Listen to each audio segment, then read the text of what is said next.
Halo Sobat Bola Mania, kembali lagi di BRC Official. Ada kabar menarik nih mengenai PSM Makassar kembali segar lagi, siap tancap gas di Liga 1. PSM Makassar menjalani periode buruk akhir tahun lalu dengan padatnya jadwal pertandingan. Setelah kembali dari libur panjang, pasukan Ramang sudah segar dan siap tancap gas lagi di Liga 1. PSM Makassar dan tim-tim Liga 1 lainnya mendapatkan libur panjang di tengah jeda kompetisi karena agenda Timnas Indonesia di Piala Asia 2023.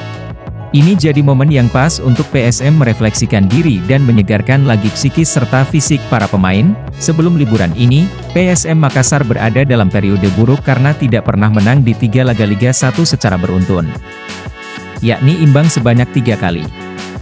Bahkan PSM cuma mampu mencetak 2 gol dari 3 laga tersebut. Situasi ini kemudian membuat PSM dalam tekanan sebagai tim juara bertahan. Selain berupaya mempertahankan gelar juara, PSM Makassar juga harus berupaya lepas dari ancaman zona degradasi. Saat ini PSM ada di peringkat ke-11 dengan 29 poin dan hanya selisih 8 poin dari tim penghuni zona degradasi. Pengamat sepak bola Imran Amirullah menilai, tahun ini jadi momentum untuk PSM Makassar tancap gas. Sebab, konsentrasi PSM tidak lagi terbelah setelah gugur di AFC Cup. PSM kini hanya fokus di Liga 1. Jadi jadwal padat harusnya bukan masalah lagi, kata mantan asisten pelatih PSM Makassar itu. Minggu, 21 Januari 2024. Selain itu, PSM Makassar juga baru saja mendapatkan sponsor baru, yakni PT Vail Indonesia Tbk. Hal ini bisa menjadi suntikan bagi skuad pasukan Ramang yang tahun lalu dibelit persoalan finansial.